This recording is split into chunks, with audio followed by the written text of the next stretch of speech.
What's happening, family? It's Cast Sports again. Back for another afternoon with my people. Now, as always, before I get started, let me give a shout out to the JBT community. Just boxing talk.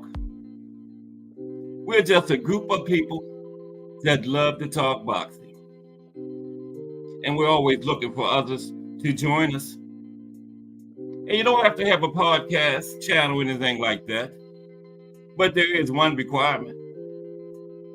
And that requirement is you just have to love to talk boxing. That's all. William Old School of Rap in the building early today. Salute Old School. Miss Cass, hashtag JBT in the building. Hello, Miss Cass. How are you? How you been? I haven't seen you in a while. I haven't seen you in about, 10 minutes or so. Al Booger in the building. What's up, Al Booger? How you doing? It is Gregory Pratt, hashtag JBT, aka GP. What's up, GP? Few people in the building earlier today. Welcome to another episode of Cast Sports, the History Channel. This is the Thursday afternoon edition. That's right, Thursday. Getting close to a big sports weekend. NFL playoff. We're down to the Final Four. Next stop, Las Vegas and Super Bowl 58. And my Ravens are still alive. Y'all root for them Ravens this weekend. And then we got our sport boxing. Got 2 cards Saturday. The one everybody been talking about, Jaime Munguia against John Ryder. I'm going to go over that tomorrow. And of course, this week, I've been looking at boxing from different parts of the world, doing a little history on it and a characteristic of the style of the boxers from those areas. And today is going to be Mexico. Yeah. And the profile is going to be on Julio Cesar Chavez himself. Yeah, they'll beat them Old School. The Chiefs don't have a good run defense, and we run just about better than any team in the league, man. So that's going to be the difference in the game. The Chiefs cannot stop the run. Had the best running attack of anybody, led by their quarterback, Lamar Jackson. So that's Sunday. Looking forward to that. Our brother got the Ravens too. Plus the Chiefs done, man, how many times they been to the Super Bowl? Like 4? How many have they won? Let somebody else win it. Come on, Kansas City, let us have one, man. You know? Yeah, but we're going to be talking about Mexico today. You know, that pressure aggressive style they got of boxing. Little history of it. And like I say, the style. Yeah. Yeah, no football on Saturday this week because we're down to the Final Four. So, and then they doing that nonsense again. They putting that extra week in between the conference championship and the Super Bowl. I hate that. Just go on and play the game, man. You know, there's more hoopla and more money everybody can make. You know, having an extra week. Don't take much to throw a team off. You know. But at least each team got to go through the extra week, so, you know. And plus, the little nicks and bruises. Nobody's 100% this time of the season, so it's a negative and positive side to it. So, you know. But yeah. And I remember at the beginning of the season, people were harping about all that money they gave Lamar, but he had shown he was worth every penny of it. Yeah. Got him to the #1 seed in the conference, all the way to the conference championship game, and had an MVP type season. He should win his second MVP this year. If he doesn't, something is wrong. Who else would get it if not Lamar? And yeah. Everybody knows about Old School. I'm not gonna harp on it. I just put his Cash App up there. You were in the hangout last night and this morning, so you know. There it is, right there. Yeah. Old Mexico. That's what we're doing today. And I got my music today. I couldn't hear my music yesterday. What it was, you know, I didn't have it muted on the StreamYard screen. I had the entire laptop muted. You know, no matter where I would have went, Facebook, Twitter, whatever, would have been on mute. So I didn't find out until I came out of StreamYard, and I had the whole thing muted.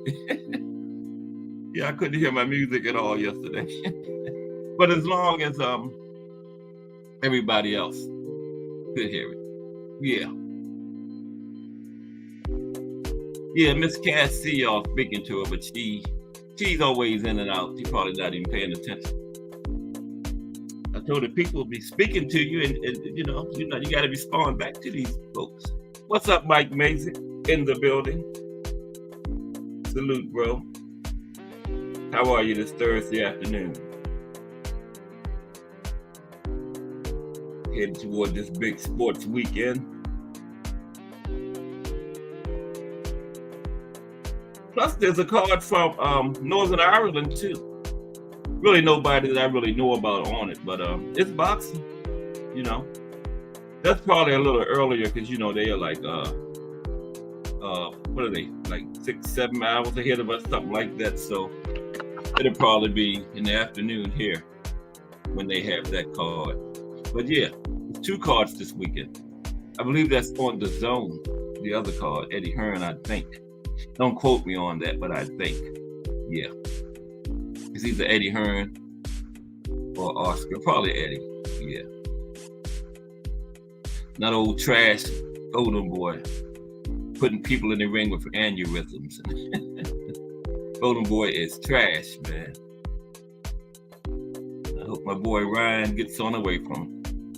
Anybody know how much time Ryan got left on his contract with Golden Boy? I'm curious about that. I can't find anybody that knows, you know, anything about that situation. Yeah. I just hope when his time is up, he gets away from there. Golden Boy, only thing they have is Ryan and who? Virgil. They don't have any other big stars over there that I can think of. Oh, they got, I think Kid Austin. Isn't he the Golden Boy? Kid Austin? Yeah. I think so. But the cupboard is bare over there. They lose Ryan. They in trouble. They had Virgil, but you know, we still not sure about Virgil with that sickness he has and all that, all the time he missed, because we only, what did we see of, like a minute in his last fight? So we still didn't get a good read on him, you know.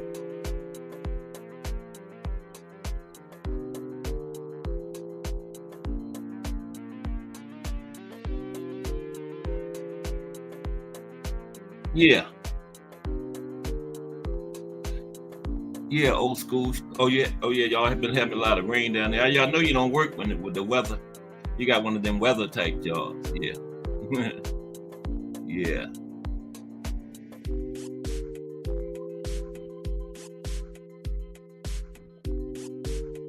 There's Remo. Hashtag JBT. Pitbull fighting Rolly on the 10th, and or Rolly fighting Ryan. I don't know, Remo. Only thing I know is that Keith and Tim Zoo is official.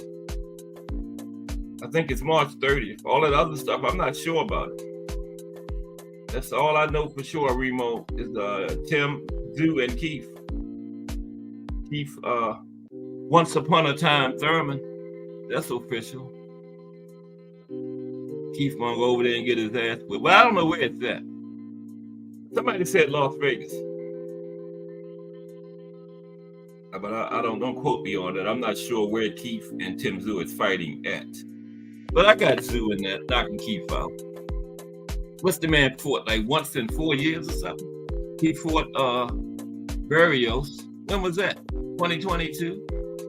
Then before that, that was Manny. I know that was 2019. This is 2024. What's the man fought like once in 5 years? Then you're gonna get in there against a pressure fighter like Zoo? With that weak body, spitting his mouthpiece out, Zoo probably make him swallow it. Yeah, I can't see Keith making it to 12 rounds in that fight. No. And then when in a new weight class, he just got so much going against him going into that fight, man. In activity, he's 35 years old, a new weight class.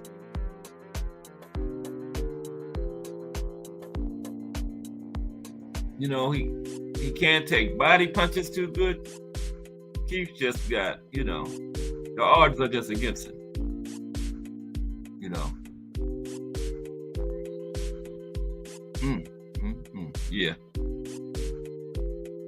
I think Zoo will stop him. And plus, Zoo is so confident right now going into this fight. He's on top of the world, man. He's got a belt. You know. Undefeated. Looked good in his last few fights. Young. In the middle of his prime.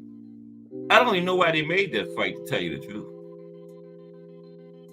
I'm definitely not paying, what is it, $90? I wouldn't pay $5 to see that. I don't think that pay-per-view is going to do too good, man. No, I don't think so.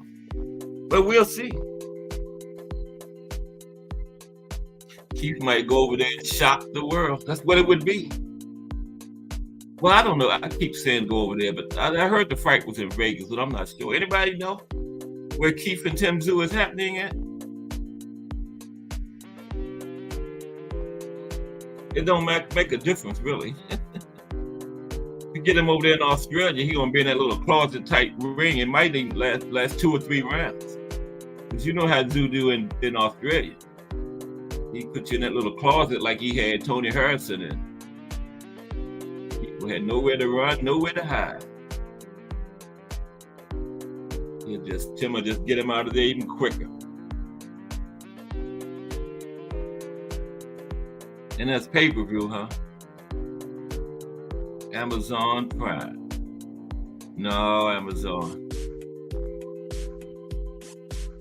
I pass. I might not even watch that if it was free, tell you the truth.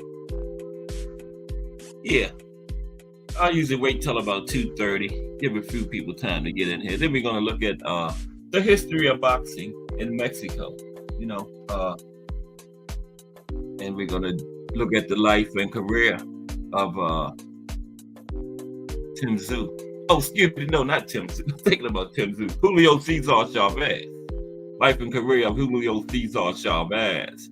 What'd you say, Al Booker, Rolly vs. Pitbull? Is that official? Is that happening, Al Booker? Because I haven't heard nothing. Remo mentioned it coming in, but I hadn't heard nothing about Rolly versus Pitbull. I know everybody done caught that the latest hashtag Let's Talk Fresh that dropped yesterday. Yeah, from Remo.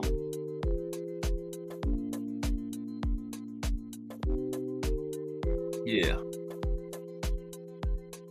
Remo from richthreads.com. That Remo.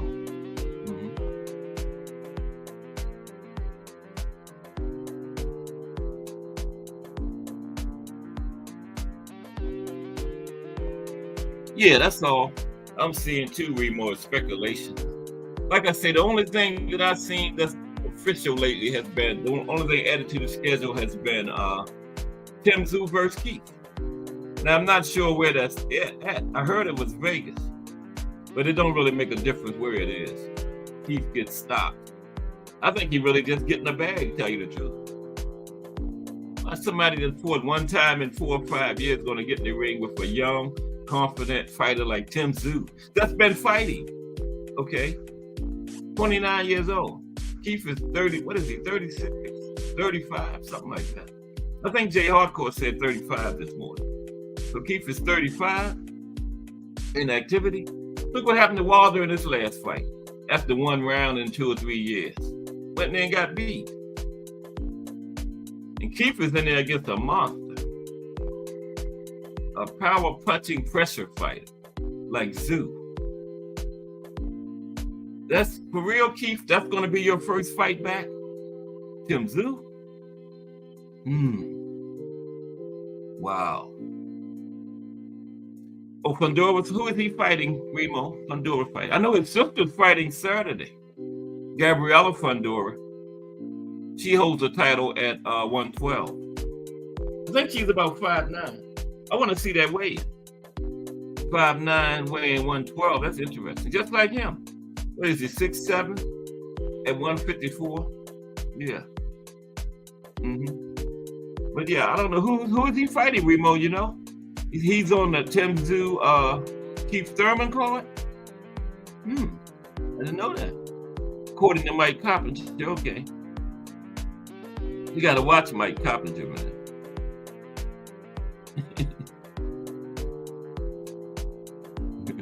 Ryan Garcia. Which fight is he hating on, Al Booker? Which fight is he hating on?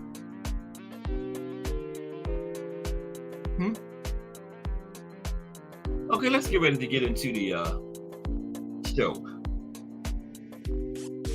Got some good back and forth going on here, though. Which fight is he hating on, Al Booker? Rolly, is that official, Rolly versus Pitbull? I hadn't heard that. Wow.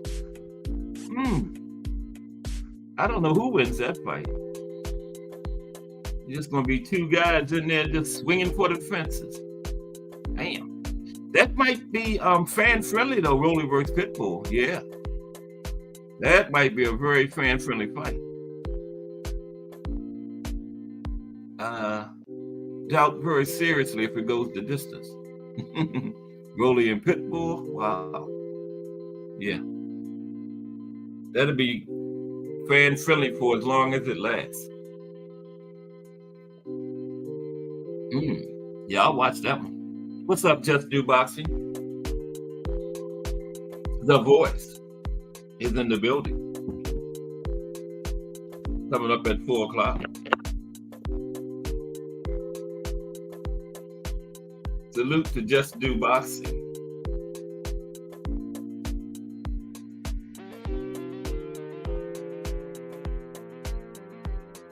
Yeah, I didn't hear about Rolly and Pitbull, but wow. Yeah, I wouldn't miss that one. If you like knockouts, somebody getting knocked out in that one. Or stopped.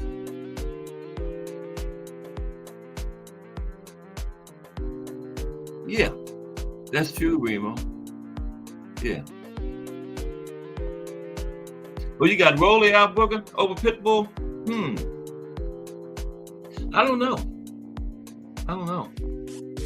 Pitbull might get something been on him, you know, because Rolly don't have no defense.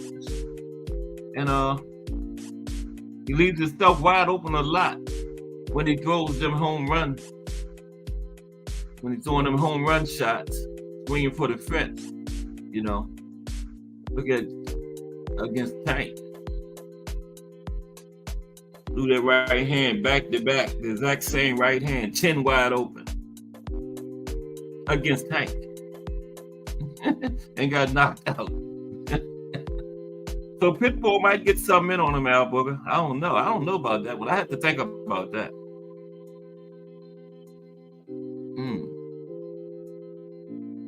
Yeah. But Rolly might clip him too, because Pitbull gonna have to work his way in. And Rolly might catch him, because Rolly gonna have a big height and reach advantage, you know. So yeah. I don't know. If I could borrow that $1 from J Hardcore and bet it, I would have to put it on. I would say Rolly. Yeah, I would say Rolly.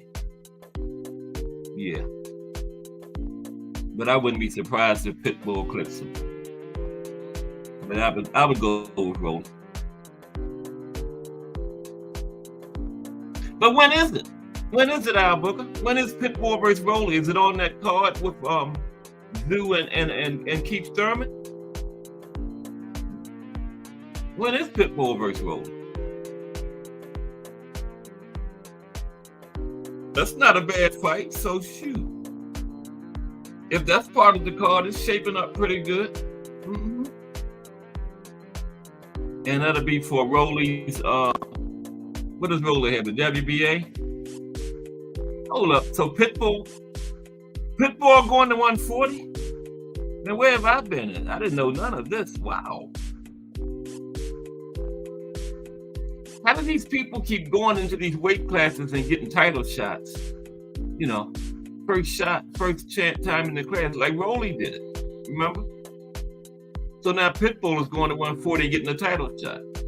What about the guys that's already been fighting it? Boxing is a trip, man, I tell you. Boxing is a stone trip. Fundora, oh, so that card ain't too bad. Fundora coming back, okay. All right. Old school is picking Pitbull. Wow. Keep Pitbull off. You not only have to have power, but techniques as well. And Rolly is limited. That's true. That's true. That's true. Mm-hmm. Yeah, going in early right now, I got Rolly. But, you know, I'm going to think on it. But right now, if I had to bet right now, it would be Rolly. Yeah. Yeah. I haven't had time to think on that yet, you know, and really look at it. But right off the top, I'm saying Rolly. But I wouldn't be surprised if Pitbull catches. Yeah, it is crazy, ain't it, Al Booger?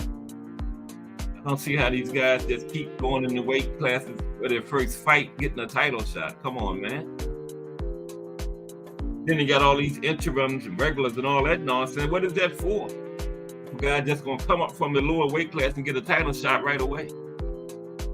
You know, all just collecting money. We could talk about this all day. Let's look at this history of Mexican boxing. But yeah, man, I think that's crazy. It is crazy, Al Booger. It is crazy, man. You got these guys been fighting in the weight class for years. Then you got another guy just coming into the weight class for his first fight, getting a title shot, like Rolly did, remember? And what about Barroso? What did they have that title eliminator for?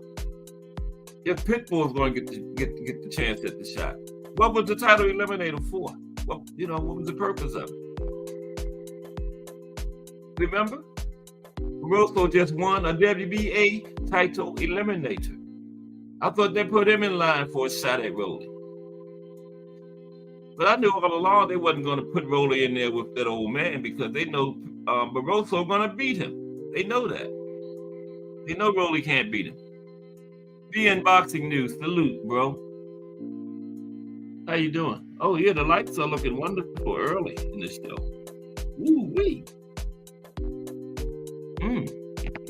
Salute. BN Boxing News in the building. I know everybody has got over there and subscribed to him. Yeah. Spam. I told you.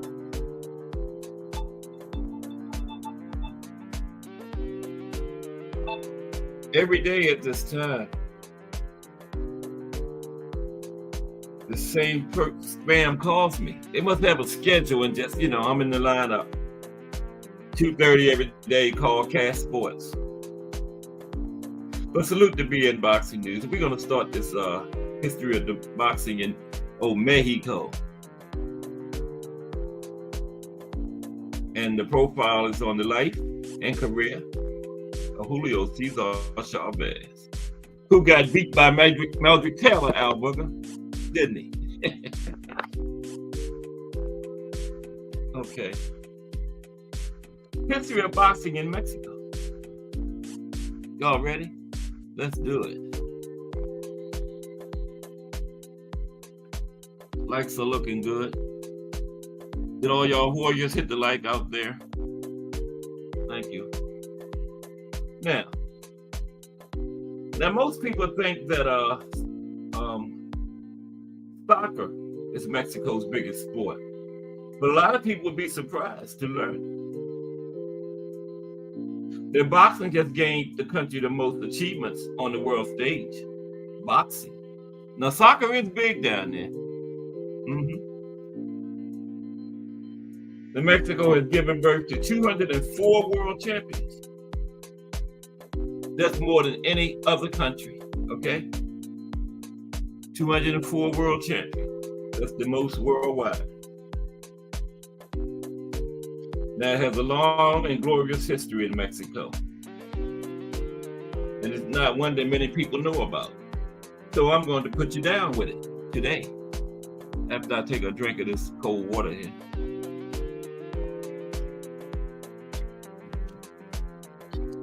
Oh, that's good. Cold, ain't nothing like some cold H2O. You know how you put it up in the freezer and get some ice floating around in there? Okay. Then in the late 19th century, when boxing was mostly an amateur and prize fighter sport, it was held in low regard at that time. Now, it was called barbaric and a game for children, right? And the newspaper said it was only thieves, drunks, and ne'er-do-wells practiced it, right? The amateur boxing at that time was popular in the Gulf ports, in particular in Tampico, where historians say sailors fought each other for drinking money, right? And they would wrap napkins around their hands in place of gloves. Wrap their hands with napkins in place of the gloves. Old school says Chavez was a bad man. You had to bring your lunch and dinner when you got in the ring with him. That's what Mildred Taylor bought, didn't they, Al Booger? Mildred Taylor bought that lunch and dinner and breakfast for the next morning. Mike Rhyme. What's happening, Mike Rhyme? Mike Rhyme has entered the building. Salute.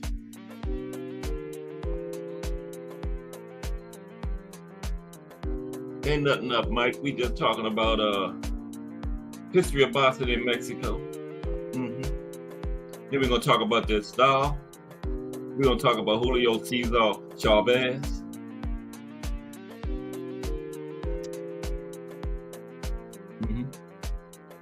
He didn't clean his plate. Booger, okay.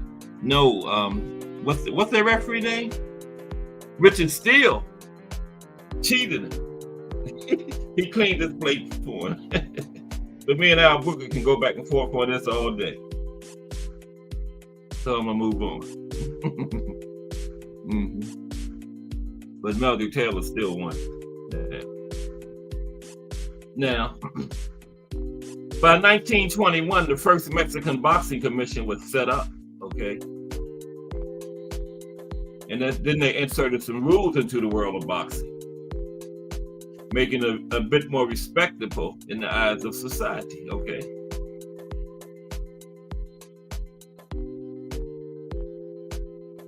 But there was still a big gaping hole, divide between how people thought about amateur boxing and professional boxing, okay?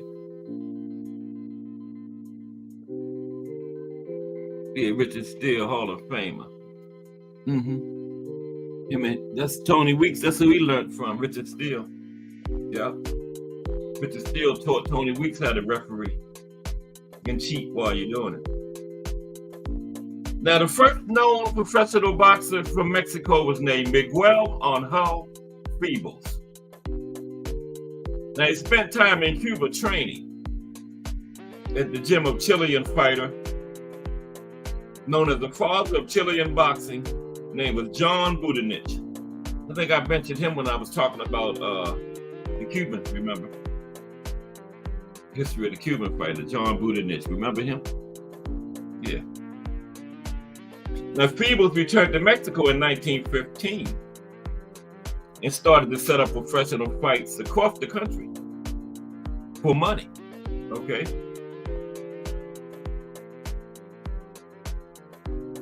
He would fight in a different town every night, right?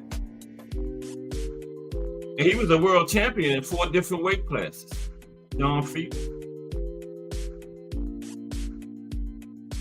Now, in 1932, at the LA Summer Olympics, Francisco Cabanillas Pardo won Mexico its first Olympic medal in boxing, okay?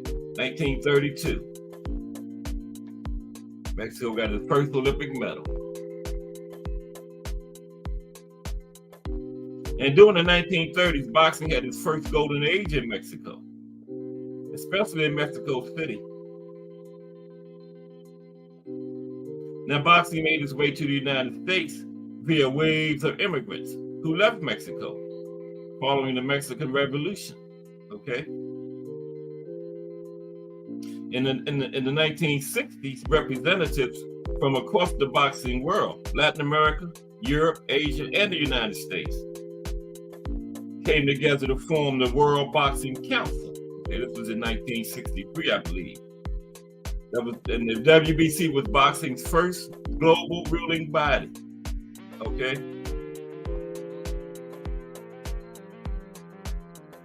Because they had the NBA, which became the WBA. That was primarily in the United States sanctioning body. Okay. Now the WBC became the first global sanctioning body. Okay.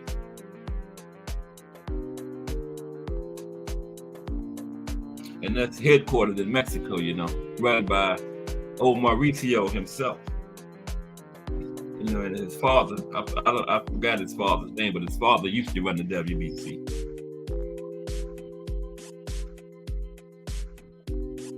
Now, to include Mexico's influence at the time, one of the organization's stated goals was protecting Mexican boxers from promoters and managers in the United States.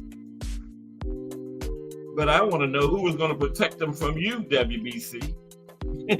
They protected them from promoters and managers in the United States. Who's going to protect them from the WBC and their corruption? Okay. Ain't that the pot called the kettle black? The WBC protecting some boxers from somebody. And then the 1980s was the second golden age for Mexico. Remember, the first one was in the 1930s. They got their first Olympic gold medal, remember?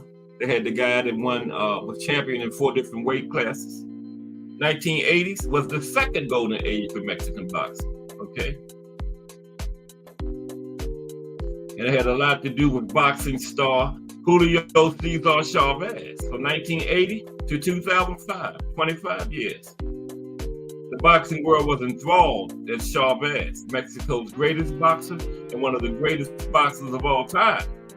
Fought his way to 107 wins at one point with an 87-fight winning streak. We're going to get more into him in a little later, okay? Now, the Mexican style of boxing didn't start with him, with Chavez, but is often associated with him, okay? Lots of offensive moves and punches with little care for defense.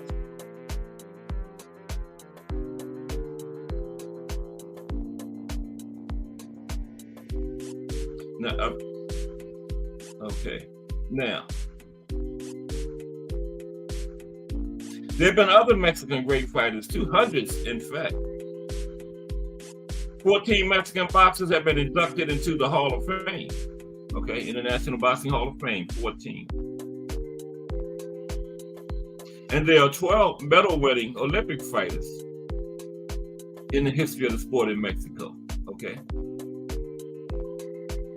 Ricardo Benito Lopez. He won his first world title in 1990 and defended a record 21 times. without a loss. Okay. Mexican fighter Ricardo Lopez defending his title 21 times without a loss. Bruce Gas, what's up? Bruce Gas, boxing, jazz, and more in the building. Salute, Bruce. How are you today? Talking a little bit about Mexican boxing. And we're going to talk a little bit about Julio Cesar Chavez today. Wow, look at all these people in here. Man, I'm getting nervous. Everybody, welcome to Cast Sports, the History Channel.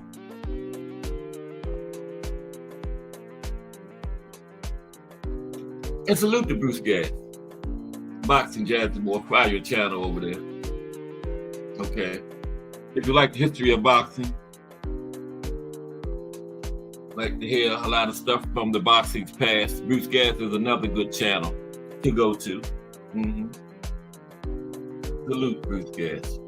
Okay. Yeah, Ricardo Lopez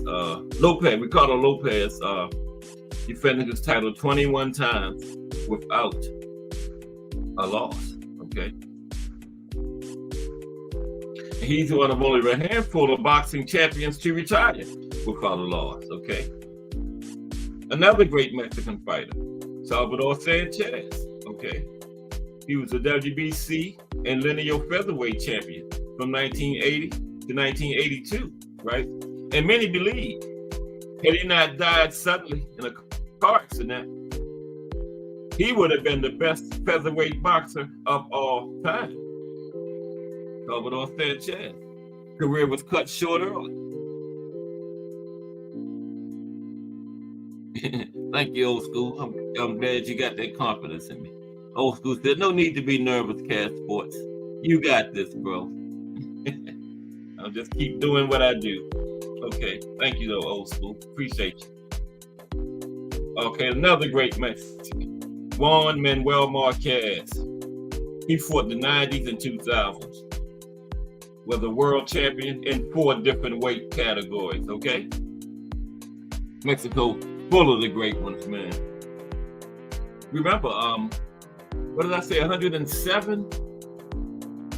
Wait a minute, let me go back. What was that? That was a key statistic. That was big, too. 204 world champions come from Mexico. Now, that's a lot, 204, okay? Now, these days, now in this area of boxing has lost some of its following in white middle class U.S. Let's just keep it 100, okay? The fervor for boxing is as strong as ever for Mexicans, right?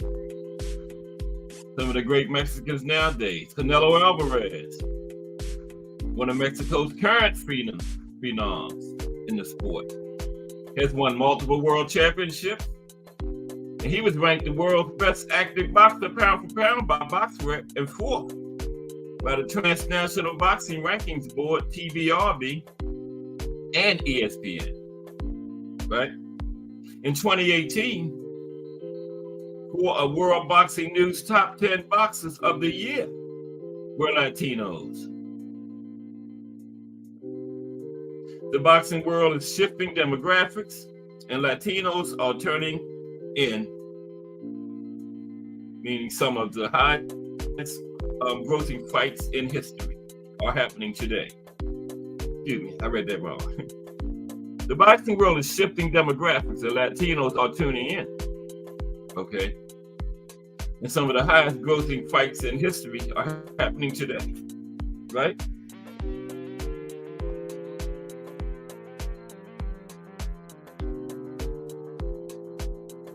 Okay. Let's take a look at the Mexican style of boxing,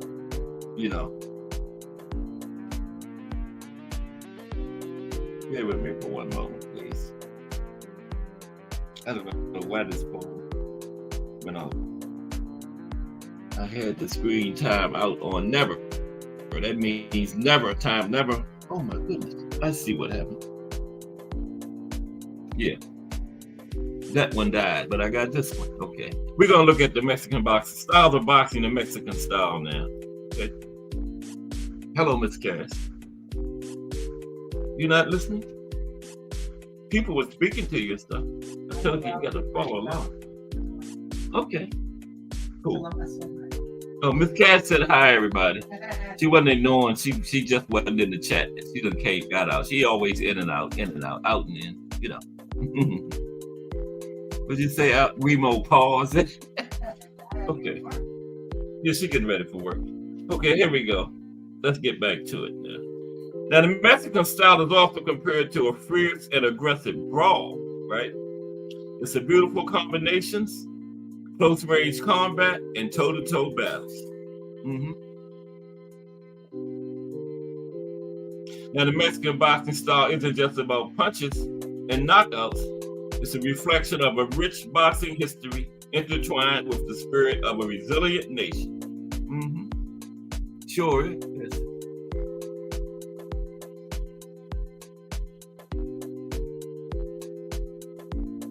Mr. Toka. Who is that being boxing news? Mr. Toka in here? Being boxing news says salute to Mr. Toka. I'll smoke something.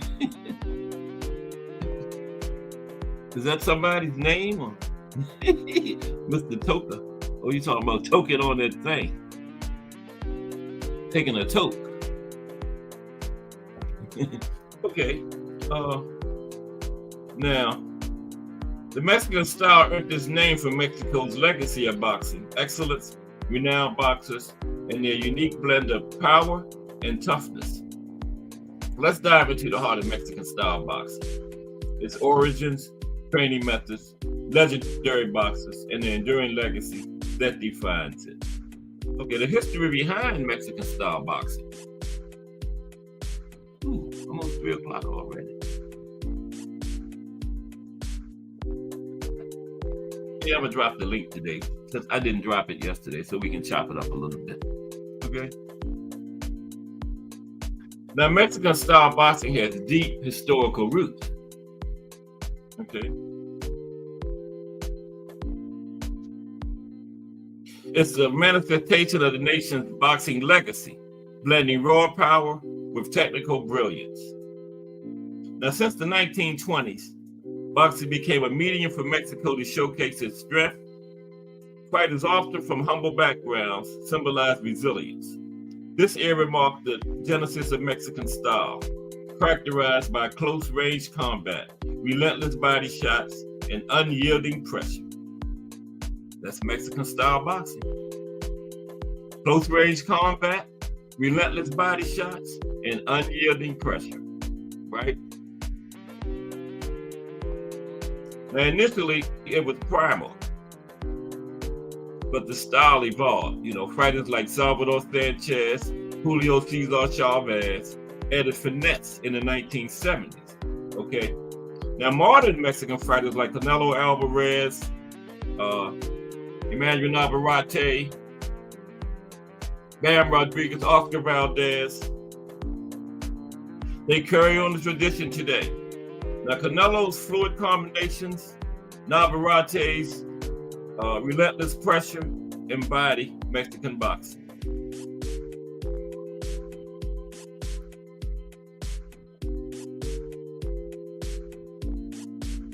From its inception, Mexican style boxing has grown while staying true to its core.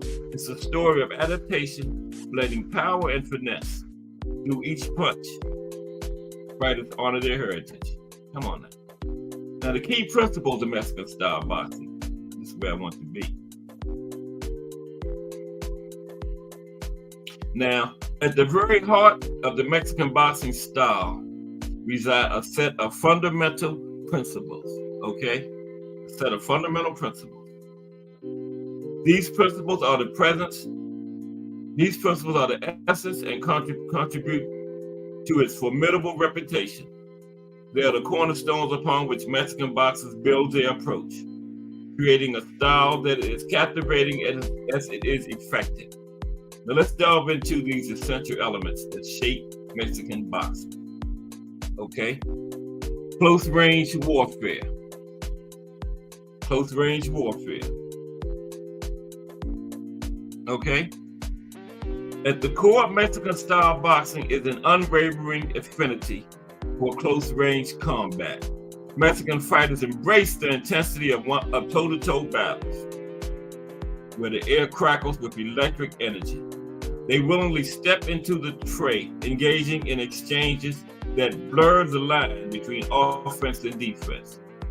This principle is rooted in the deeply ingrained belief that triumph can be wrested from the grip of adversity through sheer determination and an unyielding spirit.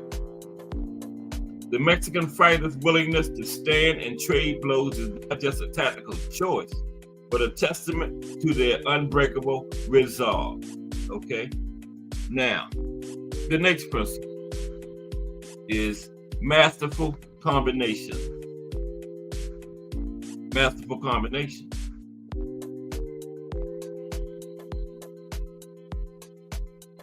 Okay, my phone is back. Give me 1 second. Okay. Slow charging. Excuse me for 1 moment, please. I'll be right back with you. Yeah, but masterful combinations.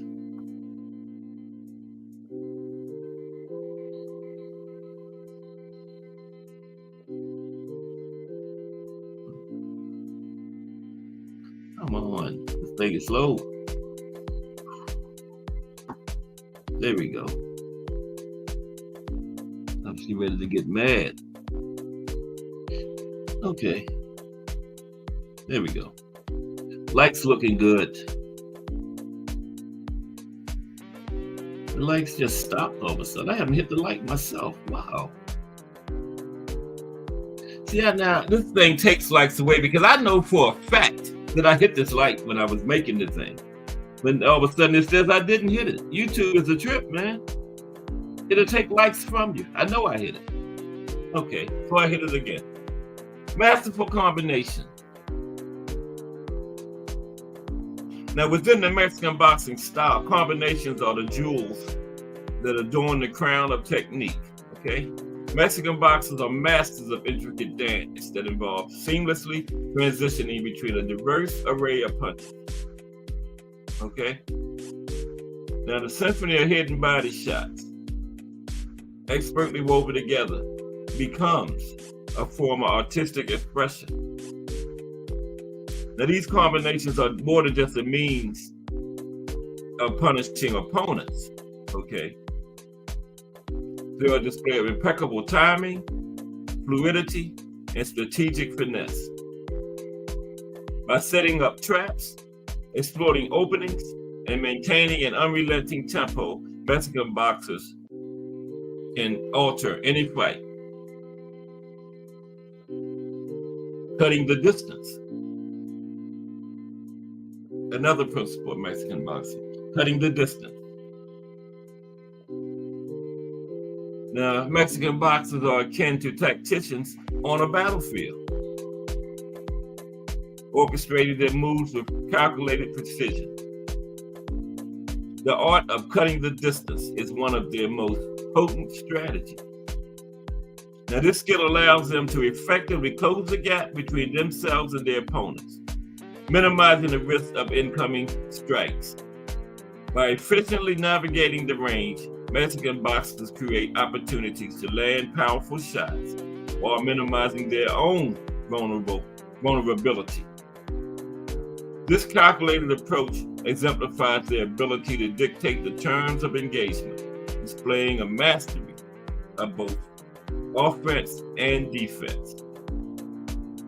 Cutting the distance starts with footwork, okay?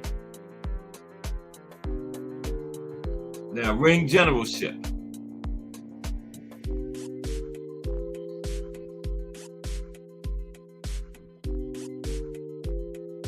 Oh, yes.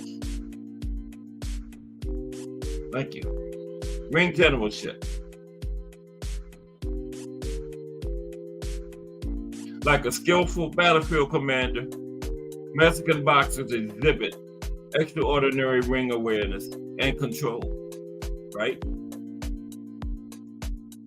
They transform the canvas into a stage where they choreograph the unfolding drama by imposing their will and dictating the ebb and flow of the fight. They turn the ring into a battleground of dominance. This principle of ring generalship is a form of psychological warfare, as Mexican boxers force their opponents into disadvantageous positions and exploit their vulnerabilities.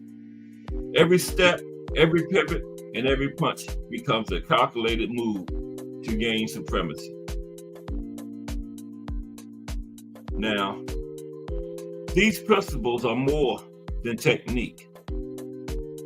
They are a reflection of a rich cultural heritage and an embodiment of the Mexican spirit that has captivated fans of the sweet science worldwide.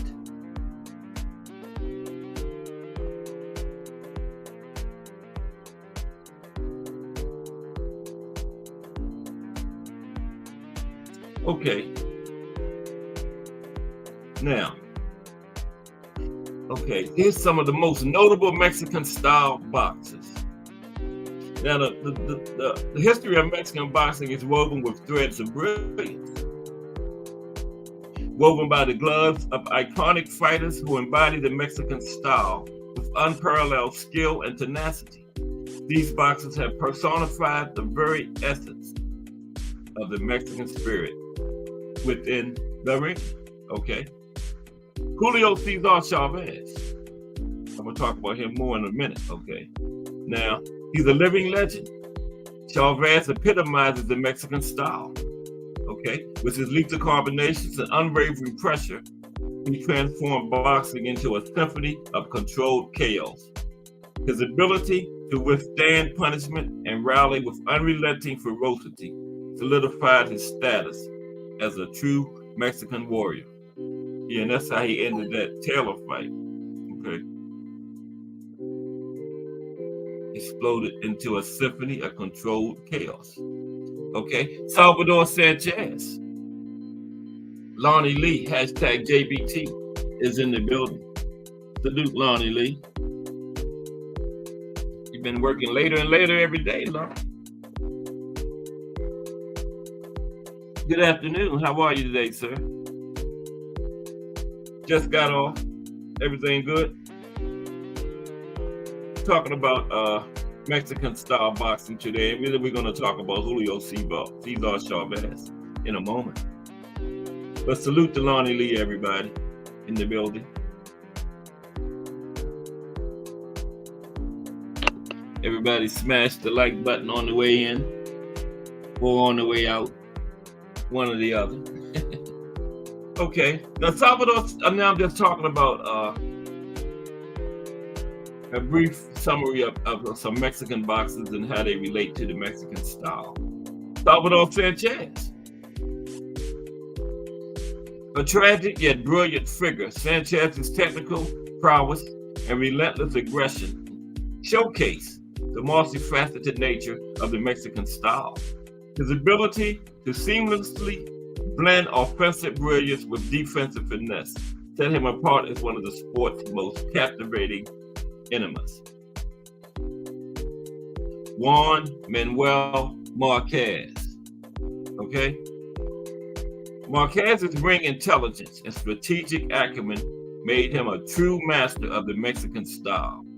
His exquisite counterpunching and calculated aggression turned every fight into a chess match, where he skillfully maneuvered his way to victory against formidable opponents. All right, Canelo Alvarez. The modern embodiment of Mexican style, Canelo Alvarez has taken the boxing world by storm. With his exceptional head and body movement, along with devastating power, Canelo seamlessly weaves together the old and the new, creating a dynamic and compelling version of the Mexican style. Triple G, where's Triple G? Triple G ain't from no Mexico, is it? Yeah. Now, while not of Mexican heritage, Triple G has adopted and adapted the Mexican style to become a beloved figure in the hearts of Mexican boxing aficionados.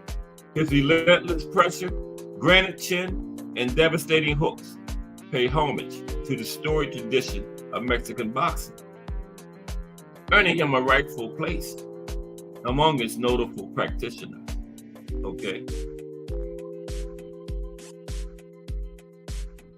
Now, the Mexican style transcends mere athletic prowess, right?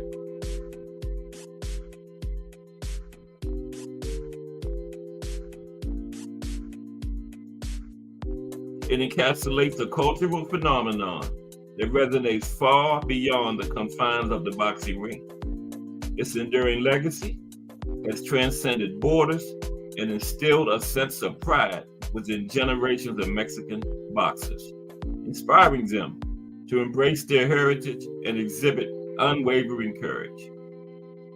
This style's influence extends to the very fabric of boxing, infusing it with an unparalleled passion and vigor that captivates audiences worldwide. From the streets of Mexico to the grandest arenas of the world, the Mexican boxing style continues to echo throughout time.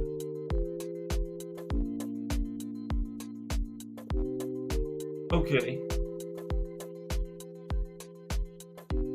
Let's take a look at Julio Cesar Chavez.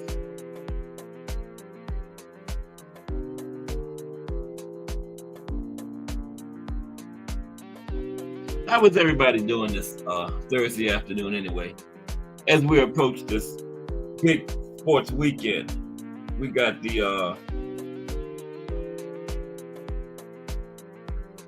our sport boxing, 2 cards Saturday, and then we got the NFL playoffs Sunday, down to the final 4 teams remaining. These 2 games Sunday will be for a berth in Super Bowl number 58 out there in Raiders Stadium, Las Vegas, Nevada. When is the Super Bowl? February the let's see, what is this Sunday? This Sunday is the 21st, right? I think, isn't it? Yeah, this Sunday is the 28th. Okay. So I think it's February the 12th, something like that. Yeah. I know they're having the conference championship games this week, and then they're going to have a week in between, and then they're going to have the Super Bowl. Yeah. I wish they would just go on and play the Super Bowl the next week, you know. But, you know, they got to have all that hoopla and get as much money as they can out of it, you know. But some years they have it the very next week, you know. Yeah. I know the teams would rather go on and play. But then again, like I was saying earlier, you know, nobody's 100% this time of the season, and you know, the extra week can give you time to, you know, everybody get a little more healthier. But you know, the Ravens are getting Mark Andrews back this week. He missed, yeah, it's February 11th. The Super Bowl is. Now, Mark Andrews missed a few weeks at the end of the season, and he's coming back now. So that's going to be good to have him back. He's Lamar's #1 weapon in the passing game. Yeah. So that's another weapon we'll have back. And like I was telling y'all, Kansas City is not good against the run. Ravens have one of the best running attacks in the league, man. Okay, but let's get ready to take a look at Julio Cesar Chavez. Everybody smash the like button for me, please. I appreciate it. You know, I got 30 likes once in my life. Trying to get up there again. Okay. All right. We're going to take a look at Julio Cesar Chavez, legendary Mexican boxer. Okay. Okay, let's do it. Okay. His whole name is Julio Cesar Chavez Gonzalez. Okay. He was born July 12th, 1962. Also known as Julio Cesar Chavez Sr. Wasn't Junior a boxer or something too at one time? I don't think Junior made out too well. Okay. Now he's a former Mexican professional boxer. Competed from 1980 to 2005, 25 years. Multiple time world champion, 3 different weight divisions. Okay. Now, Ring Magazine listed Chavez as the world's best pound-for-pound boxer from 1990 to 1993. Okay. Now, during his career, he held the WBC super featherweight title from 84 to 87. He had the WBA and the WBC lightweight title from 87 to 89. He had the WBC light welterweight title twice between 89 and 96, and the IBF light welterweight title from 1990 to 1991. Okay. Also had the Ring Magazine and lineal lightweight titles from 1988 to 1989, and the lineal light welterweight title twice between 1990 and 1996. Now he was named Fighter of the Year 1987 and 1990 by the Boxing Writers Association of America, the BWAA, and Ring Magazine. Okay. So he had Fighter of the Year 2 times by both those organizations. 2 reputable organizations as far as boxing goes. Okay.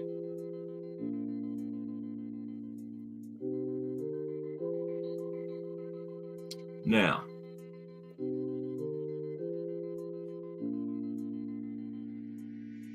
come on, man.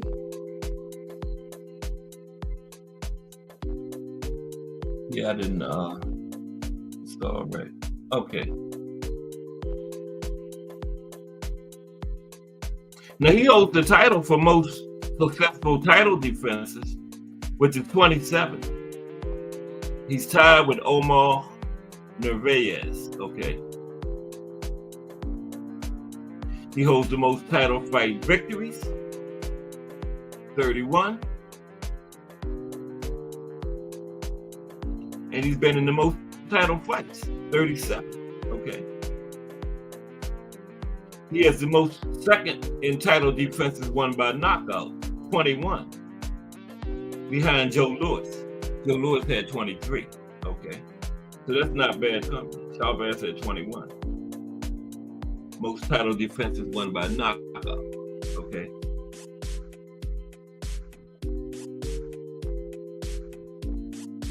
Now, he won 89 wins, won 89 fights with 1 loss, 1 draw, excuse me, before his first professional loss to Frankie Randall in 1994.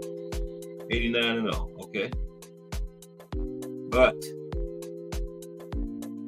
Al Booger, Roger Taylor beat him before that. So it's an asterisk by that for me. Okay. Well, I thought I was going to let that go. But I can't. Because Al Booger don't believe Melvin Taylor beat him. Okay. Yeah, 89-0 before he got it officially, before he got his first loss. But he did have a draw, and that was to Frankie Randall in 1994. Okay. And he had an 87 fight win streak because he was 2-0 at the time of the draw, right? The draw came in his 3rd fight. Then he won his next 87 before that loss to Randall. Okay.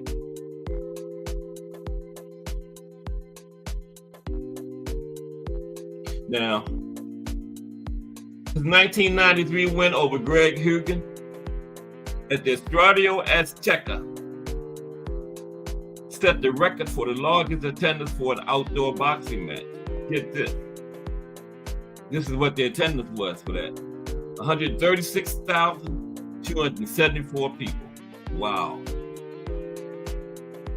That's a lot. Now, he is ranked as the 17th best boxer of all time, pound for pound, by BoxRec. Number 24 on ESPN's list of 50 greatest boxers of all time. And 18th on the Ring's 80 best fighters of the last 80 years. Now in 2010, he was inducted into the International Boxing Hall of Fame for the class of 2011. It says he's the father of current boxer Omar Chavez and former WBC middleweight champion Julio Cesar Chavez Jr. Okay. He's got another son boxing right now, Omar. Wow. I didn't know that. Okay. Omar Chavez, I'm gonna have to look him up.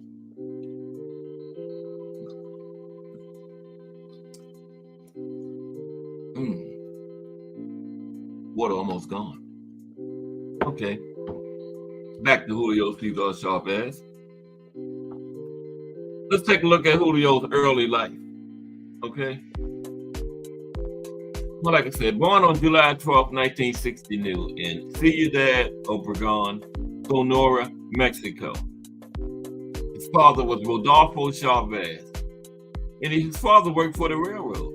Okay. And Julio grew up in an abandoned railroad car. Wow. With his 5 sisters and 4 brothers. Grew up in an abandoned railroad car with 5 sisters and 4 brothers.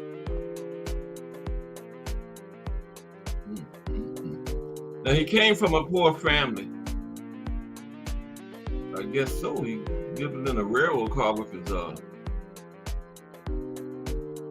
5 brothers and 4 sisters. So it was 10 of them. Yeah. He came from a poor family and became a boxer for money. Okay. Got into boxing for money. Yeah, Junior was horrible being boxing news. But he now got a son named Omar Chavez. Anybody know anything about Omar? Because I sure don't. Yeah, but Junior was horrible. I'm gonna take a look at Omar when I finish this. Yeah. Now he got into boxing for money. Okay. Raised up very poor. He stated one time, I saw my mom working, ironing and washing people's clothes, and I promised her I would give her a house someday, and she would never have that job again. Okay.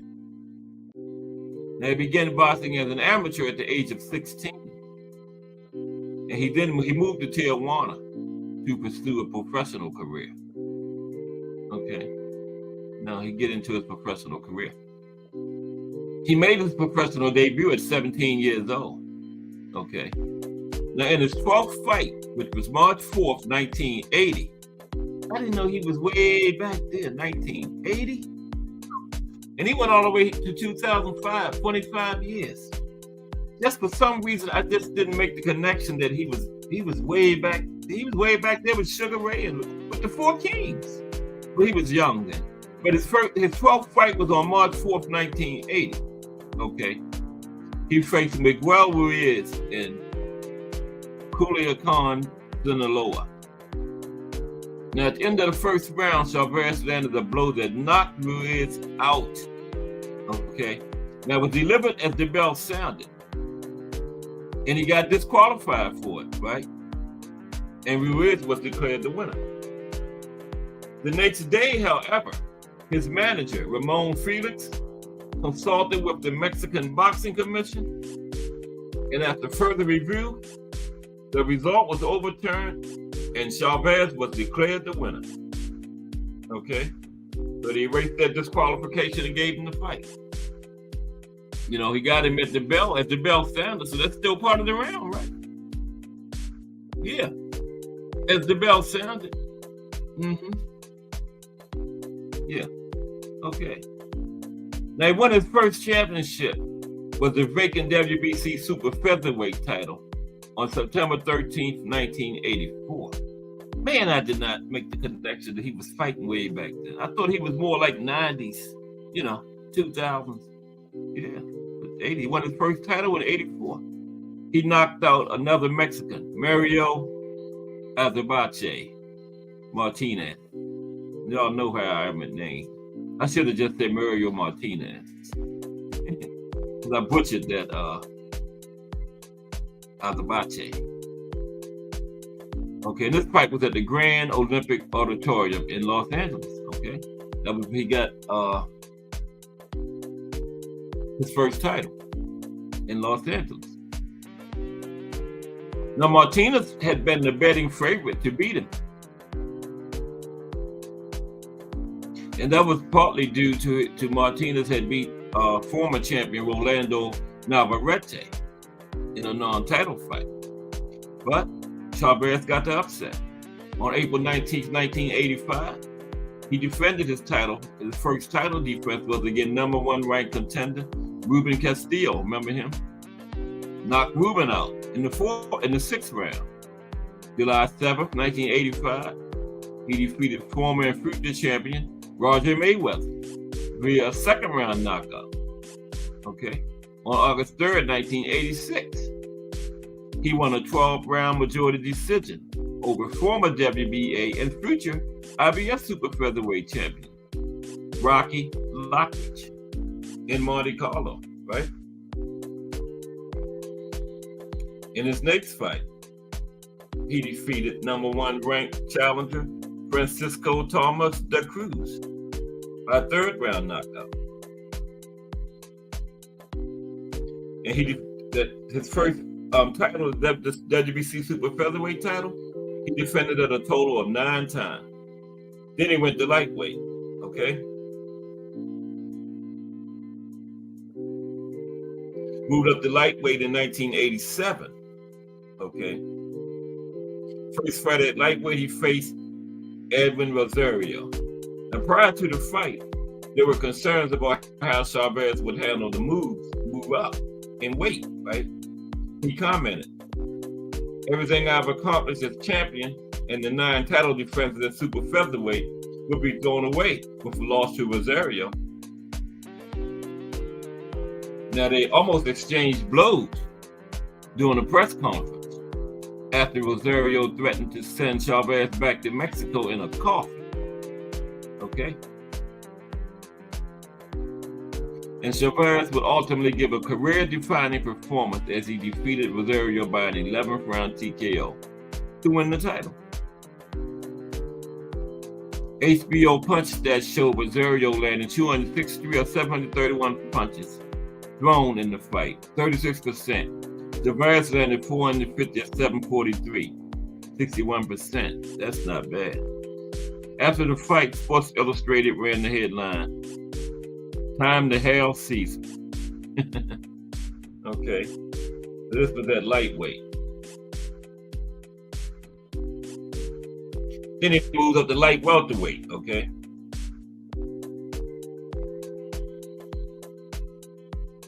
That's where he beat Roger Mayweather. Second time, he beat Mayweather. Roger didn't come out of his corner after the 10th round, giving Chavez a TKO win. In 1989, Chavez defeated future champion Sammy Fuentes by 10th round TKO. Al Booker, you still in here? Al Booker, put a thumbs up in the chat if you're still in here. Okay. Please. Because the next thing I'll talk about is going to be Julio Cesar Chavez versus Meldrick Taylor. What's up, Aunt McQueen? Aunt McQueen in the building. Is my buddy Al Booker still in here? I know he is. So let's go. Julio Cesar Chavez versus, there he is. Julio Cesar Chavez versus Meldrick Taylor. March 17th, 1990. Chavez faced Meldrick Taylor, the undefeated IBF light welterweight champion, in a title unification fight. While Taylor carried the fight to Chavez through round 8, Julio rallied in the last 4 rounds. With about 30 seconds left in the final round, he landed a hard, straight right hand on the chin of Taylor, which hurt him badly. Shortly thereafter, he knocked down the former Olympic gold medalist. Although Taylor rose at the referee's count of 6, he failed to respond coherently to referee Richard Steele's questions. After being issued a mandatory 8 count, and continued to hold on to the rope in the corner. resulting in Steele stopping the fight with only 2 seconds remaining. That's crazy. You leaving? Okay. Be careful. Have a good day. Love you. You too. Be careful out there. Watch them crazy people. Okay. Miss Cass on the way to work, y'all. Okay. Call me. Okay. Okay, now I'm back. You hear that, Al Booger? With only 2 seconds left remaining. Many boxing fans and members of the media were outraged that Steele would stop a match that Taylor was winning with only 2 seconds left, while others felt that Steele was justified, while others like Al Booger felt that Steele was justified in stopping the fight. They got this in here. While others like Al Booger felt that Steele was justified in stopping the fight, giving Taylor's condition and the fact that he was unable to respond to Steele before the conclusion of the match. It was only 2 seconds left, though. It was only 2 seconds left, man. What y'all think about that? 2 seconds left in the fight. And the fight, the man was winning. You know? This undefeated guy, what did Chavez had like 70-something wins straight at that time? Might have been 80. Because he won 89-0. He probably was up in the 80s by then, low 80s. And he stopped the fight for 2 seconds left. I told you Richard Steele taught Tony Weeks how to referee. It might be related. Cheating ass. Okay. But anyway, many boxing fans were outraged about it, while others like Al Booger felt that Steele was justified in stopping the fight, giving Taylor's condition. And he was unable to respond to Steele before the conclusion of the match. Okay. Now, Steele defended his decision by saying that his concern is protecting a fighter, regardless of how much time is left in the round or the fight.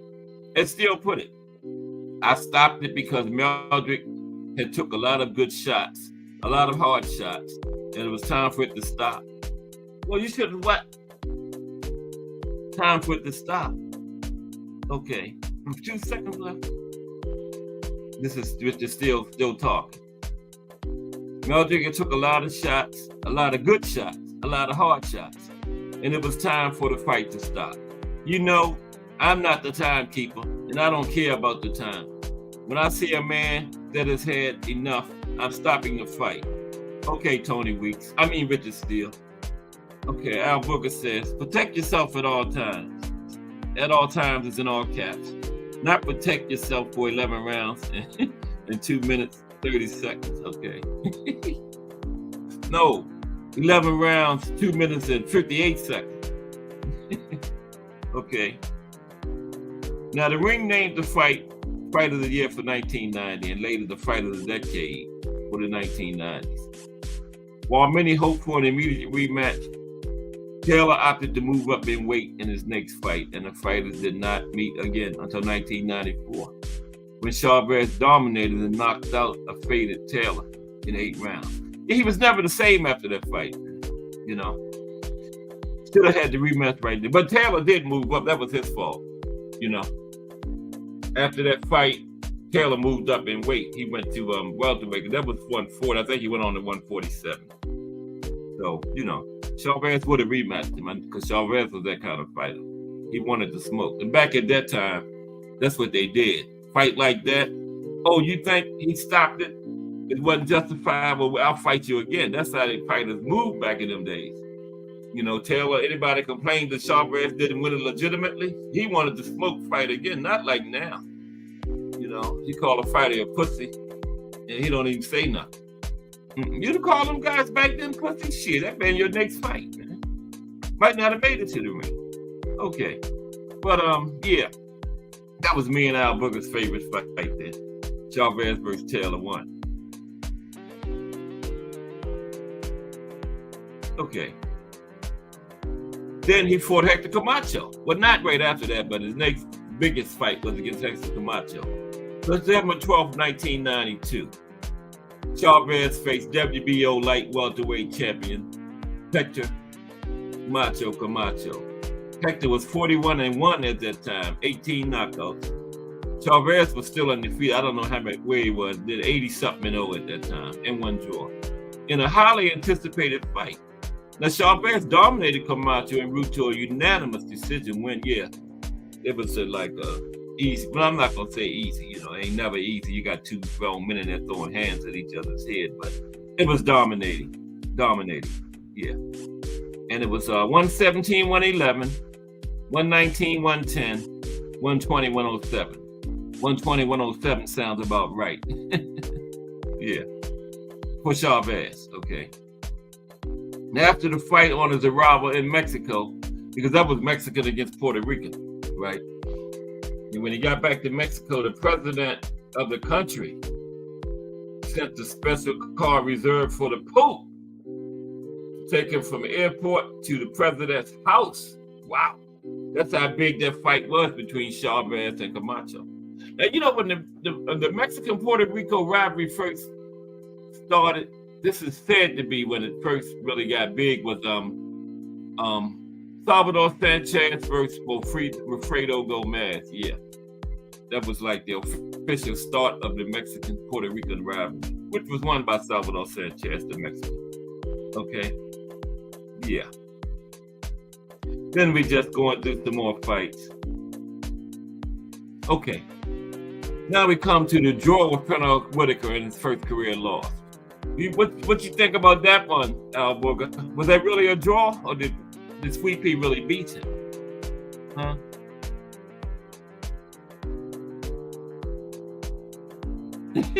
Yeah, I would, Al Booger. Yeah. Yeah. Okay, let's talk about the draw with Sweet Pea and his first career loss. Now, after a division record, now he's in. I think he's still at light welterweight. Still at light welterweight. He had a division record, 18 consecutive title defenses, right? 87-0 at that time. Then he moved up to welterweight, right, to challenge Pernell Whitaker, who was 32-1. Whitaker was holding the WBC welterweight title at the time, right? And this was in September 1993. Okay. Been on 18 likes for a long time now. Somebody ain't hitting the like button. Okay. Yeah, 1993. Now, since the late 1980s, Chavez stated several times that he wanted to fight with Whitaker. Okay. So he had been wanting to fight Sweet Pea for a minute now. So he finally getting it on. Okay, Al Booker says he thought Sweet Pea got robbed. Okay. No, I think Chavez beat him. No, I'm just joking. I thought Sweet Pea got robbed too. Al Booker. Okay. Yeah. He had wanted this fight with Sweet Pea for a while. Okay, so 1993, they finally made it. Now, the Whitaker team, among them Lou Duva, told the ring that they did not want to fight against Chavez. You know, in those days, the result of the fight was a very controversial majority draw, allowing Chavez to remain undefeated, with Whitaker retaining his title, right? Various members of the American media, including The Ring and Sports Illustrated, were critical of the decision. Sports Illustrated put Pernell Whitaker on the cover of its next magazine with a one-word title, Raw. Yeah, I remember that. Yeah. I wish I still had some of those, man. That thing would be worth some money now. We had them in good shape. Like one like that, the one that had Sweet Pea on the cover with Raw. I know Bruce Gadsby remember that, Sports Illustrated. Yeah, I had it. I don't know what happened to it. I had all of them books. Yeah, it had a picture of Sweet Pea on the cover and it just said Raw was the title. Yeah, that was the next issue after that fight. Chavez stated after the fight, I felt I was forcing the fight. He just kept holding me too much. He was throwing too many low blows too. And there was no rematch for that one. Now, Chavez continued defending his light welterweight title. And on December, he went back down to light welterweight because he moved up to welterweight to challenge Sweet Pea. Then he went back down, okay? And continued defending his light welterweight title. And on December 18, 1993, he defeated British Commonwealth light welterweight champion Andy Halligan, who was 21-0 by 5th round TKO. Okay, now here comes his loss. He fought Frankie Randall on January 29th, 1994. Okay, in a fight that most expected him to win. I did too. Easily. Yeah, I did too. Instead, Randall knocked him down for the first time in his career and went on to win a split decision. And Chavez lost the title to Randall. And Randall clearly won a unanimous decision, and they still only gave him a split decision. But see, that was one of them fights where Randall won so clearly they couldn't cheat. But they still made it a split decision. Kind of like, remember Canelo and Bivol, 115, 113? Everybody know damn well Bivol beat that man worse than 115, 113. Chavez and Randall was like that, a split decision. Randall clearly beat him unanimously, but you know, it was Chavez. They had to make it close, but they couldn't rob Randall because he beat his ass. And they couldn't cheat that time. Okay, the boxing world would have been in an uproar if they'd have cheated that time. They've been carrying Chavez for like 10 years now. But they finally gave him a loss. You know, he should have had about 3 by then. To be honest, keep it 100. Okay. He had Chavez, Whitaker. Yeah. His first loss really should have been his third one. Okay. Yeah. No way that man should have won no 87-0. I lived through that era. I seen it. I had 4 eyes then too with these 4 eyes. Yeah, I was wearing glasses then. Mm-hmm. But they finally gave him his first loss. Okay. They still made him split decision. That was crazy, man. Still tried to give it to him. One judge gave it to him. You know, that judge said, I want my pay. The other 2 going to give it to Randall, but I'm going to give it to Chavez. You still going to give me that envelope. Yeah, but it was ridiculous, man. The way they carried that man. That man had 3 losses. Okay. But yeah, Randall got the split decision. Now, Chavez blamed his loss on Richard Steele. Oh, my God. Listen to this. Chavez blamed his loss on, of all people, referee Richard Steele, who deducted 2 points from Chavez for low blows, which affected the difference on the scorecard. But it shouldn't have, because the man beat him. He beat him without them 2 points deducted, I thought. Okay. And guess what? Oh, Mauricio, but it was his father then. The WBC ordered an immediate rematch. They didn't order no immediate rematch when they cheated Taylor. But here come the old WBC, you know, how they are with the Mexican fighters. It was Mauricio's father that this time ordered an immediate rematch, and Chavez regained the title on a split technical decision in May 1994. The fight was fiercely contested when they collided heads, opening a large cut over Chavez's eyebrow in the 7th round. After the head cut during round 8, the referee called for the doctor, who then stopped the fight. Under WBC rules, Randall lost 1 point, giving Chavez a technical victory. The WBC had told the referee, judges, whoever, no way says you're going to let Chavez lose this time. We need that title back. And he got it back. They fought in a rubber match, but it was 10 years later. Chavez won the 3rd match. Okay. Then I told you he faced Melvick Taylor again, but it wasn't the same Melvick Taylor. And he knocked him out in 8th round. Yeah. Then he fought Oscar. Chavez versus Oscar. This fight was in 1996. Oscar was young then. On June 7th, 1996, Chavez faced Oscar De La Hoya. Now, a large gash appeared over the left eye of Chavez within the first minute of the first round, leading many to assume what Chavez later confirmed, that the cut occurred earlier in training and was reopened in the fight. Heavy blood flow prompted the doctor to stop the fight in the 4th round. Okay. Now, until the eventual rematch in 1998, Chavez would always state that De La Hoya had not defeated him, but that a gash that he had suffered in training was the real cause of the stoppage of the fight.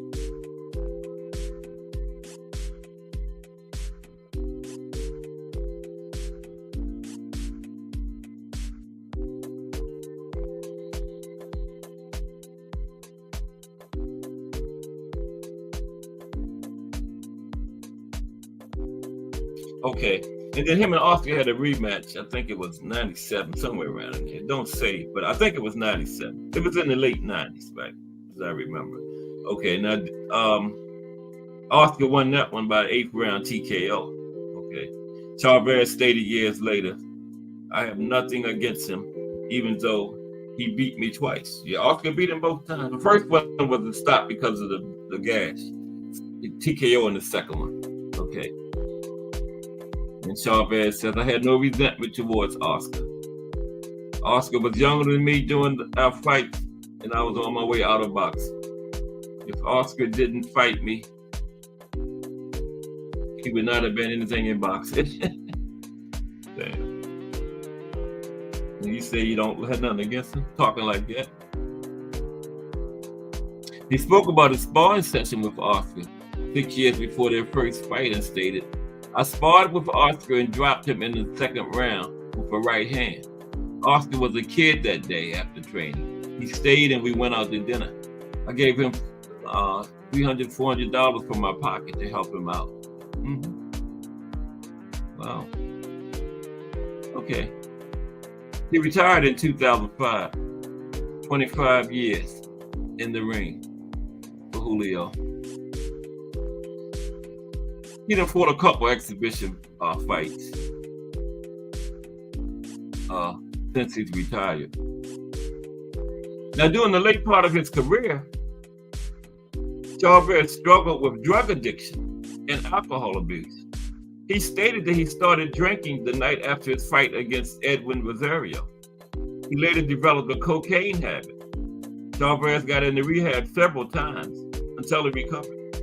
Okay, well, at least he recovered. That's the main thing. He's the father of Omar Chavez and former WBC middleweight champion Julio Chavez Jr. With being boxing news that Julio Chavez Jr. wasn't all that good. I agree. Omar, I don't know too much about Omar at all. You know. Why am I still on 18 likes? Anybody came in here in the last hour? All right now. Okay, yeah.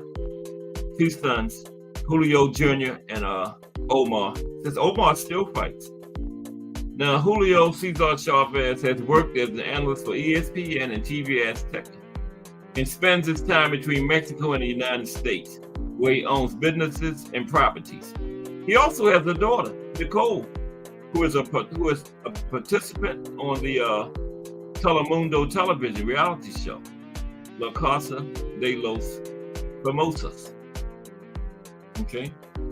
Chavez's brother, Rafael Chavez, was murdered on Sunday, June 25th, 2017, during a robbery at one of Rafael's businesses. Wow.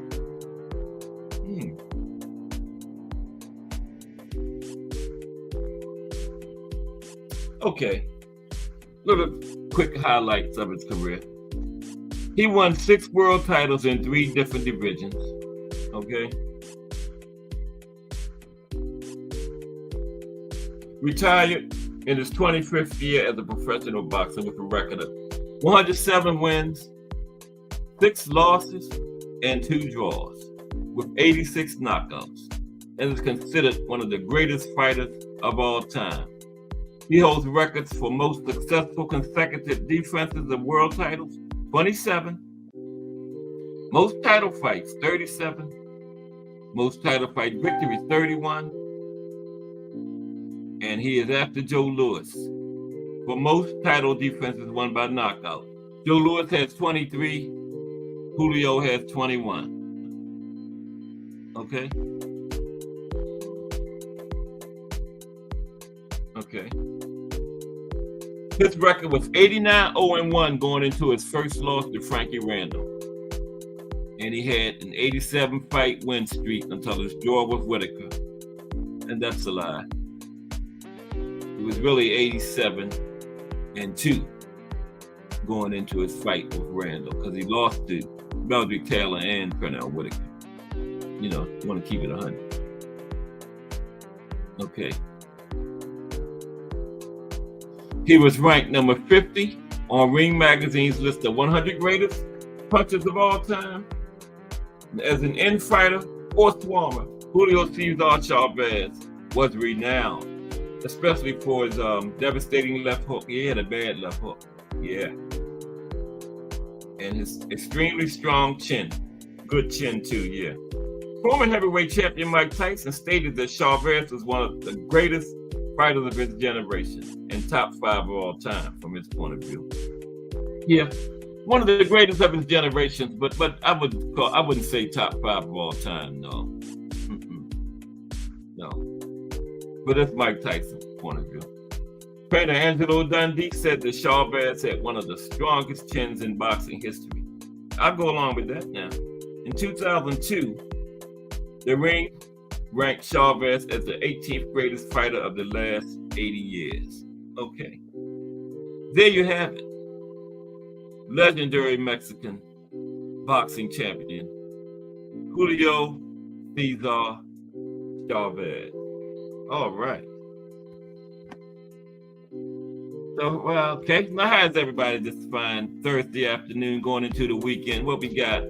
NFL football Sunday. We got 2 cards Saturday. Great time to be a sports fan. A lot going on in the sports world. NBA basketball action every night. National Hockey League going on, but they're amazing, versatile athletes. You know, that's a great time to be a sports fan. Yeah, I watch hockey. But mainly when we are at the when they start getting around Stanley Cup time, going to the playoffs. Yeah. But yeah, I'm a hockey fan too. Yep. Everybody, make sure they root for my Ravens Sunday. I think they'll beat Kansas City though. Kansas City is not good against the run, and you know the Ravens have one of the best running attacks in the league. You see how they ran over Houston in that second half? Wow. But yeah, I got to get on look at this upcoming fights because Al Booker. Who was that? You or Remo that said about Rolly and Pitbull? I didn't know that. Is that signed and official though? Only thing I heard was Tim Tszyu and Keith Once Upon a Time Thurman was signed. What's up, Keith for the win? I didn't know you was in here, bro. Yeah. You know, that Ravens in Kansas City gonna be a doozy, man. Cause that Mahomes, man, he just got it where he don't let them lose, man. And Lamar is focused, you know. So that is gonna be. But Mahomes, this is his 6th straight AFC Conference Championship game. What has he been in 2? How many Super Bowls now? Is it 5? 3 out of the last, 5 Super Bowls or something like that. Let the Ravens win one, Mahomes. Then you go back and win it next year. You know, let my Ravens get one, man. This is not going to be like last week. It was freezing down there last week, man. And I was telling T. Hill, I was at the game, right? And there was a guy out there with no shirt on, man. Now, I see that all the time on TV, but that's the first time I actually been there and saw it in person. And, you know, I can imagine the kind of juice he had in him. But hey, he was happy. His Ravens was winning, and you know, man, it was I think it was like almost single digits with the wind chill. And I had on like 3 layers, and I was freezing to death, man. And this guy had no shirt on. But it was all good. Roller vs. Pitbull is the co-main. Okay. On Keith and Tim Remo. All right. That card is shaping up to be good. I think Al Booker said Sebastian Fundora, the Towering Inferno, is on there too. So, man, that card ain't starting out too bad. I still ain't paying no $90 for it. Not for no Keith and Tim Zoo. Only when I'm paying $90 to see the Face of Boxing gotta be on there. That's it. You know what I'm saying? If the Face of Boxing ain't on it, I ain't paying no $90. No. No way. But where is that card at, Remo, you know? I think it's Tim Zoo and Keith Thurman, old school. I think that's the card Remo talking about. Keith Thurman and Tim Zoo. Keith's gonna get stopped. Anybody know where that card is at, Remo? You know, Al Booger? Where is the streaming special? Okay. Where is it at, Al Booger? Is it Las Vegas or is it Australia? Because you know if it's Australia, Tim gonna have Keith over in that little closet. Remember how he did Tony Harrison? Ring looked like my walk-in closet. Man. Tony didn't have nowhere to get away. Yeah. And Keith just got so much going against him, man. What has he got? One fight in 4 or 5 years. He's 35 years old. He's weak to the body. He's fighting a guy in his prime. On top of the world. So confident coming into this fight, man. Been fighting, been actively fighting. Keith just got it. Everything is just going against Keith. Tim Layton, Vegas. What's up, Tim? I didn't know you was in here neither. There's Tim Layton, JBT. I told you. You want to know something about Boxing X? If Tim Layton around, all you got to do is ask. Okay, Vegas, yeah. So, well, at least Keith would probably avoid being fighting in that little closet. Because if it was in Australia, you know what Tim gonna do to him. That ring gonna probably be like, not 18, like 12 by 12 or something. Like you had Tony Harrison there, remember that ring? Man, that ring looked like I could stand, put all my both my arms out and touch the ropes on both sides of it. They ring you for Tony Harrison there, man. I was like, damn. What size is that? I thought 18 was the smallest. That thing looked like 12. It was crazy.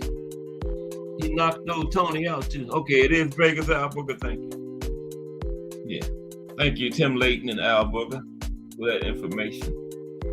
We're winding down. Just Do Boxing, the voice is next. I always run down this fire lineup. Start out with Jay Hardcore in the morning at 8. Then every Wednesday, we got Remo's Let's Talk Fashion. Hashtag Let's Talk Fashion at 10 o'clock on Wednesdays. Then you got Cat Sports, the History Channel, 2 o'clock weekdays. Just Do Boxing, the voice at 4 o'clock weekdays. Then Jay Hardcore spins the block. Comes back at 8. Because 8 plus 8 equals the hangout, okay?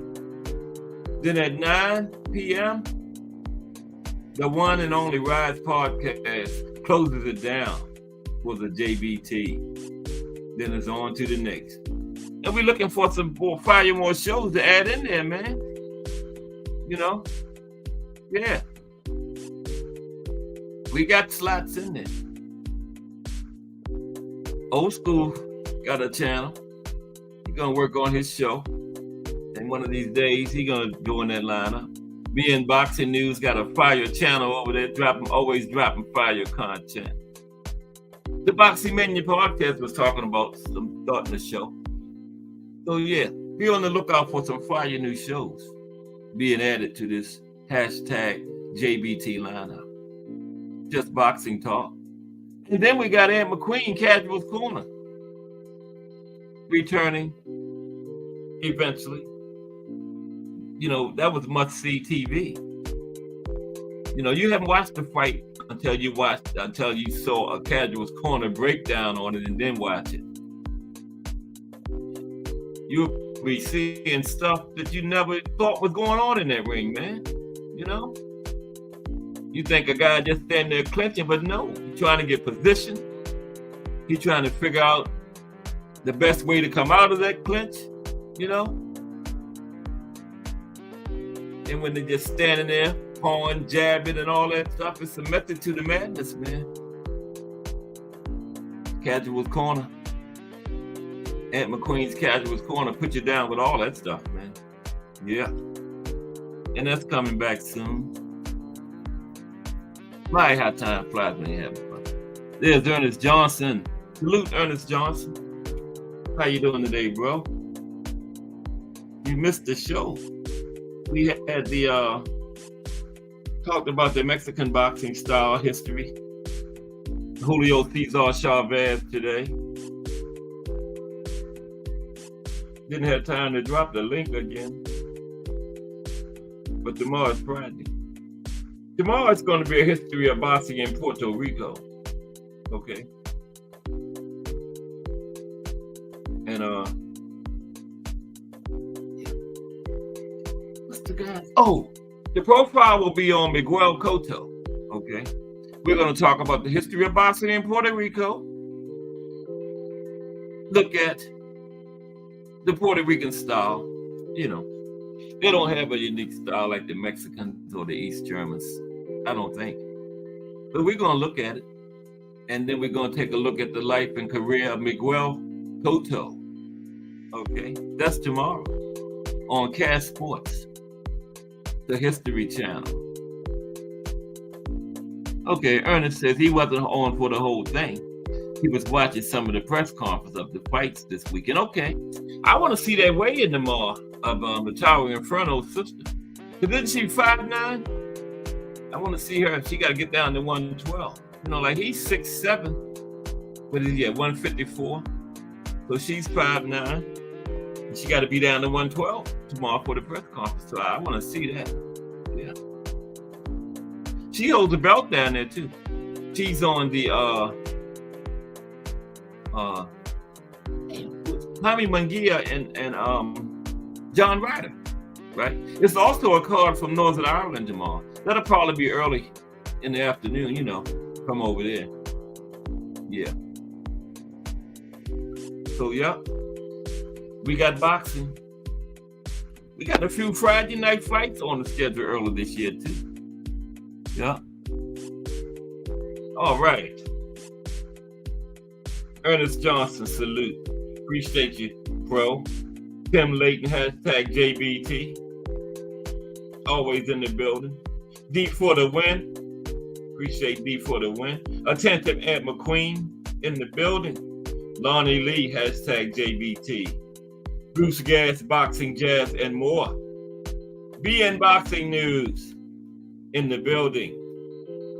Over there dropping fire content. Salute BN Boxing News.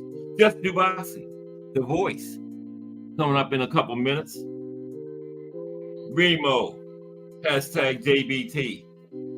Remo of hashtag Let's Talk Fashion. That Remo. Okay. Fire News Show. Drops Wednesday mornings at 10 a.m. Mike Mazik was in the building. Always in the building. Appreciate you, Mike. Gregory Pratt, hashtag JBT, aka GP, was in the building. I'm gonna get over there one day, Gregory, to your barbershop too. You know, you might charge me like $200 once you see my grandson's head. But we'll be there one day, Greg. We're going to surprise you. But appreciate you, GP. Al Booger was in the building.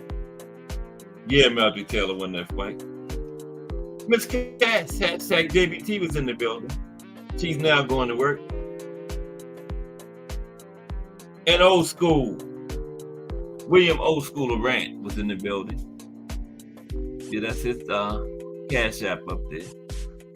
Y'all know the story. I ain't gonna harp on it. But appreciate you, William Old School Rant. Appreciate everybody that continues to rock with my growing channel. Thank you. Appreciate y'all. This is Cash Sports. Everybody have a wonderful day. See y'all. Going on over here and holler at Just Do now. I'm out.